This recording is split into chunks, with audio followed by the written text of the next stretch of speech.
पूर्व विधायक हुमायूं कबीर ने अपनी नई पार्टी जनता उन्नयन पार्टी के लॉन्च के दिन बालीगंज सीट से सोशल मीडिया इन्फ्लुएंसर निशा चटर्जी का नाम उम्मीदवार के तौर पर घोषित किया।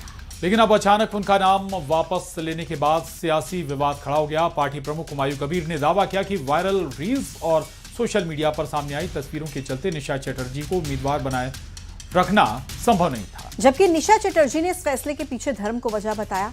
निशा का आरोप है कि उन्हें सिर्फ इसलिए टिकट से हटाया गया क्योंकि वो हिंदू हैं। उन्होंने कहा कि वो हुमायूं कबीर को व्यक्तिगत रूप से जानती हैं और उन्हें खुद पार्टी की ओर से चुनाव लड़ने का प्रस्ताव दिया गया था। हालांकि सोशल मीडिया पर बार में मौजूदगी की तस्वीरें वायरल होने के बाद अचानक से उनका नाम उम्मीदवारों की सूची से हटा दिया गया, जिस पर अब दोनों पक्षों के बयान आमने सामने आ गए हैं और मामला राजनीतिक बहस का विषय बन गया है। तो बात सबसे पहले बांग्लादेश की, जहां पर कट्टरपंथी बेलगाम हो चुके हैं। छात्र नेता उस्मान हादी की हत्या के विरोध में की आड़ में बांग्लादेशी हिंदुओं को चुन चुनकर निशाना बनाया जा रहा है। बांग्लादेश के चटगांव जिले में कट्टरपंथियों ने कई हिंदू परिवारों को उनके घरों में बंद करके जिंदा जलाने की कोशिश की। बताया जा रहा है कि कट्टरपंथियों ने एक गांव में हिंदुओं के 2 घरों के दरवाजे बाहर से बंद कर दिए और फिर उन दोनों घरों में आग लगा दी। और जिस समय दोनों हिंदू परिवारों के घरों में आग लगाई गई, उस समय घर में कुल 8 लोग मौजूद थे। जान बचाने के लिए परिवार वालों ने घर की दीवार तोड़ दी और बाहर निकलकर अपनी जान बचाई। इससे पहले 19 दिसंबर को कट्टरपंथियों ने बीएनपी नेता बिलाल हुसैन के घर को पेट्रोल डालकर आग लगा दी थी और इस घटना में उनकी 7 साल की बच्ची घर में जिंदा जल गई थी। जबकि 19 दिसंबर को ढाका के पास भालुका में कट्टरपंथियों ने दीपू चंद्र की पीट कर हत्या कर दी।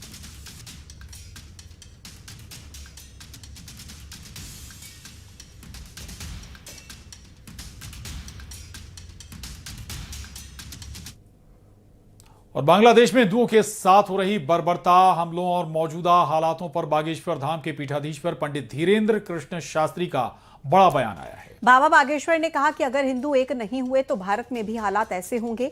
उन्होंने कहा कि सनातन की रक्षा के लिए संगठित होना अनिवार्य है। उधर कांग्रेस नेता पीसी शर्मा ने कहा कि अगर इंदिरा गांधी होती तो अब तक एक्शन ले लिया जाता। उन्होंने कहा कि यहां पर प्रोटेस्ट करने से कुछ नहीं होगा, भारत सरकार को एक्शन लेना चाहिए। बीजेपी सांसद आलोक शर्मा ने कहा कि बांग्लादेश में घटनाओं को गंभीरता से लेना चाहिए और कूटनीति से हिंदुओं को भारत लाना चाहिए।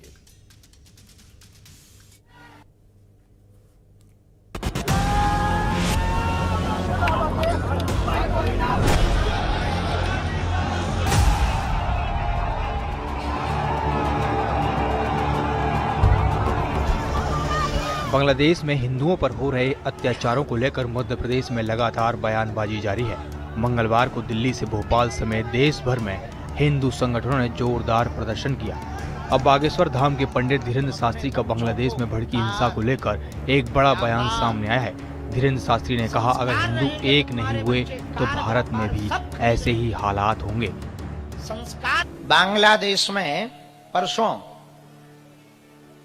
हिंदू को जिंदा सड़क पे जलाया, चौराहे पर बांग्लादेश में। क्यों जलाया? क्योंकि वो हिंदू था। यदि तुम आज नहीं जगे तुम भी भारत में जलाए जाओगे। इसलिए हमारी प्रार्थना है। धीरेन्द्र शास्त्री ने हिंदुओं से अपील करते हुए कहा, सनातन की रक्षा के लिए संगठित होना अनिवार्य है। बच्चों को कार व्यापार भले ही मत देना, लेकिन संस्कार जरूर देना। देकर मरो या ना मरो, संस्कार देकर मरना। संस्कार रहेंगे तो तुम्हारे बच्चे कार व्यापार सब खरीद लेंगे, पर संस्कार नहीं रहेंगे ना, हिंदुत्व नहीं रहेगा ना, हिंदुस्तान की संस्कृति नष्ट हो जाएगी। हमारी एक ही चिंता है, हिंदू एक हो, हिंदू एकजुट हो, भारत हिंदू राष्ट्र। बांग्लादेश में हिंदुओं पर हो रहे अत्याचार को लेकर सियासत भी जारी है। सांसद आलोक शर्मा ने कहा, बांग्लादेश की घटनाओं को गंभीरता से लेना चाहिए, कूटनीति से हिंदुओं को भारत लाना चाहिए। उधर कांग्रेस का कहना है कि देश में प्रोटेस्ट करने से कुछ नहीं होगा, हिंदुस्तान की सरकार को एक्शन लेना चाहिए। इंदिरा गांधी होती तो अब तक एक्शन ले लिया होता। किसी भी हिंदू के साथ भविष्य के अंदर इस प्रकार की दुर्घटना ना हो। मैं एक जनप्रतिनिधि के नाते, भोपाल के सांसद के नाते मैं ये मांग भी करता हूँ कि हमारे जितने भी बांग्लादेश में हिंदू भाई हैं, भारत सरकार कूटनीति के तहत एक सारे विकल्पों का अध्ययन करते हुए उन हिंदू भाइयों को भारत में लाने का मार्ग प्रशस्त करना चाहिए। श्रीमती इंदिरा गांधी होती तो मैं समझता हूं कि अभी तक बदला इसका ले लिया जाता। उन्होंने इसी तरह की चीजें हुई थी।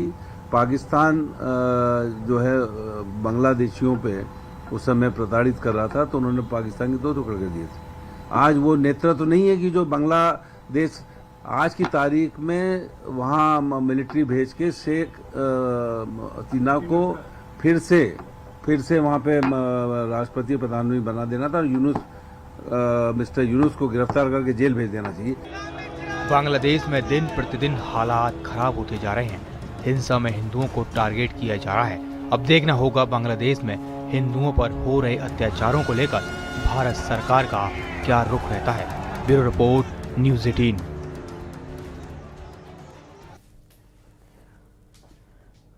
बात मुंबई की, जहां ठाकरे ब्रदर्स के साथ आने पर बोले मुख्यमंत्री देवेंद्र फडणवीस का दोनों पर तंज, मानो रशिया यूक्रेन साथ आ गया। ये कहा है देवेंद्र फडणवीस ने। उन्होंने कहा कि लगता है जेलेंस्की पुतिन बात कर रहे हैं, उनके साथ आने से कोई फर्क नहीं पड़ेगा। अपना अस्तित्व बचाने के लिए दोनों साथ आ रहे हैं। पार्टियां जो अपना अस्तित्व खोज रही है, जिन्होंने अपना अस्तित्व गंवा दिया है, जिन्होंने बार बार भूमिकाएं बदलकर लोगों के बीच अपने बारे में अविश्वास पैदा किया है, जिन्होंने तुष्टीकरण की नीति को अपनाकर एक प्रकार से अपना वोट बैंक खो दिया है, ऐसी 2 पार्टियां साथ में आई है, तो उनके साथ में आने से कौन सा फर्क पड़ने वाला है। ये तो दोनों अपना अस्तित्व बचाने के लिए साथ में आए हैं। अस्तित्व बचाने के लिए साथ में आकर कोई चुनाव नहीं जीता जाता।